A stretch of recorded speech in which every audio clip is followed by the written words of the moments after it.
5 సంవత్సరాల తర్వాత మళ్లీ పెద్ద ఎత్తున ఆంధ్ర రాష్ట్రంలో పెట్టుబడులు పెట్టడానికి అనేక మంది పారిశ్రామికవేత్తలు ఆ ప్రాజెక్ట్స్ ని ఫండ్ చేసడానికి ఫైనాన్షియర్స్ అదేవిధంగా ప్రజాప్రతినిధులు అంటే ఎవరైతే ఎంపీగా కానివ్వండి మంత్రులుగా పనిచేసే వాళ్ళు కానివ్వండి వాళ్ళందరూ కలిసికట్టుగా వచ్చి ఒక సమితి ఏర్పాటు చేసుకుని రాబోయే రోజులు విశాఖపట్నానికి ఏం చేయాలి, ఎలా ముందలు తీసుకెళ్లాలి, ఇన్ఫ్రాస్ట్రక్చర్ ప్రాజెక్ట్స్ ఎలా ఫండ్ చేయాలి, భోగాపురం ఎయిర్పోర్టే కడతాం కాదు విశాఖపట్నానికి Bhogapuram airport connectivity, metro connectivity, అదేవిధంగా ఆంధ్ర రాష్ట్రంలో ఒక్కొక్క జిల్లాకి ఒక్కొక్క ఫోకస్ ఏరియా అంటే అభివృద్ది వికేంద్రీకరణ భాగంలో ఒక్కొక్క జిల్లాకి ఒక్కొక్క ఫోకస్ ఏరియా గతంలోనే తెలుగుదేశం ప్రభుత్వం రూపొందించింది. దానికి అనేక పెట్టుబడులు గతంలోనే వచ్చినాయి.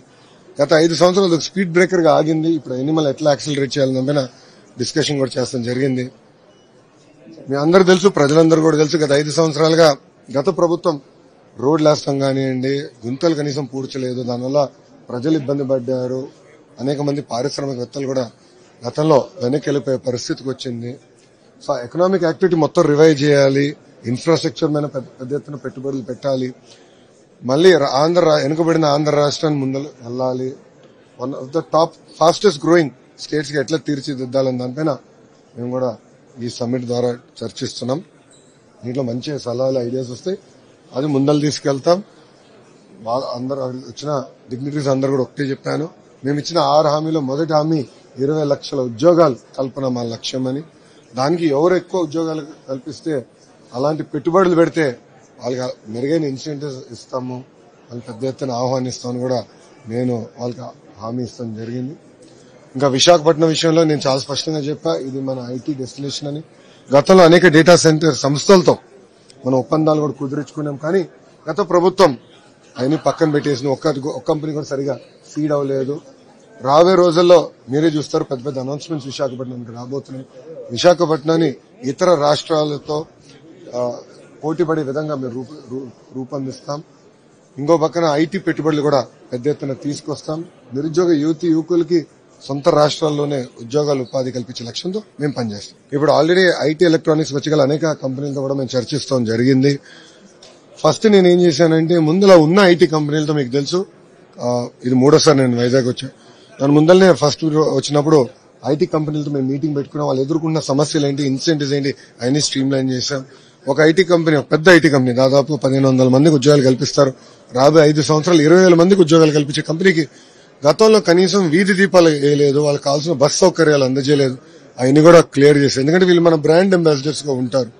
వీళ్ళతో పాటు ప్యారల్ గా ఈ మీటింగ్ అయిన తర్వాత నేను కూడా అనేక ఫీల్డ్ విజిట్స్ కి వెళ్తున్నాను. ఎందుకంటే కొంతమంది ఇన్వెస్టర్స్ వచ్చారు, వాళ్ళు కొన్ని ఏరియాస్ చూపించాలి అని కోరారు, వాళ్ళతో నేను వెళ్తున్నా.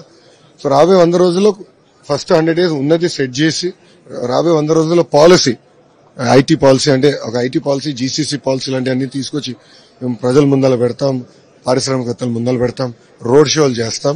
అండ్ రాబోయే 100 రోజుల్లో పెద్ద ఎత్తున ఐటీ సంబంధించిన పెట్టుబడులు తీసుకురాని లక్ష్యంతో మేము పనిచేస్తాం. మీరు అనేది emerging technologies is the right word. ఇప్పుడు మీరు చూస్తే అందుకే డేటా సెంటర్స్ మీద అంత ఫోకస్ చేస్తున్నాం.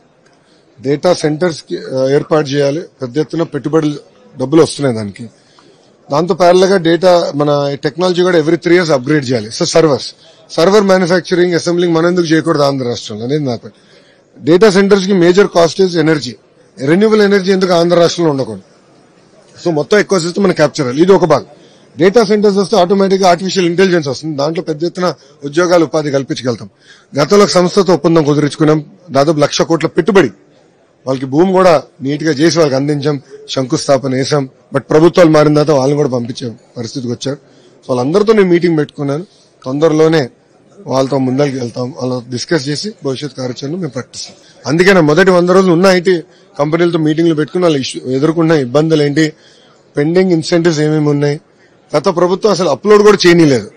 సో అన్ని సమస్యలున్నాయి, అవన్నీ క్లీనప్ చేస్తున్నాం. బట్ డెఫినెట్లీ ఒక స్ట్రీమ్ లైన్ గ్రీన్ ఛానల్లో ఇన్సెంటివ్స్ అందజేసే బాధ్యత మేము తీసుకుంటాం. నేను చాలా స్పష్టంగా ఇండస్ట్రీకి మా ఆఫీస్ కి కనెక్ట్ చేసి మంత్రిగా నేను ఆ వాట్సాప్ గ్రూప్ లో ఉంటున్నాను, నంబర్ 1. రెండోది, మన విజయవాడలో జరిగిన సిఐ సమిట్ లో కన్సల్టేటివ్ ఫారం ఏర్పాటు చేస్తే బాగుంటుందని కోరారు. దాన్ని మనం హామీ ఇచ్చే 1 వారం రోజులు జియో ఇష్యూ చేస్తానని. అది ఆల్రెడీ సిఎస్ గారి టేబుల్ పైకి వచ్చింది, తొందరలో మంత్రులు కూడా వస్తుంది. అది మేము తొందరలో ఆ కన్సల్టేటివ్ ఫారం కూడా క్రియేట్ చేస్తాం.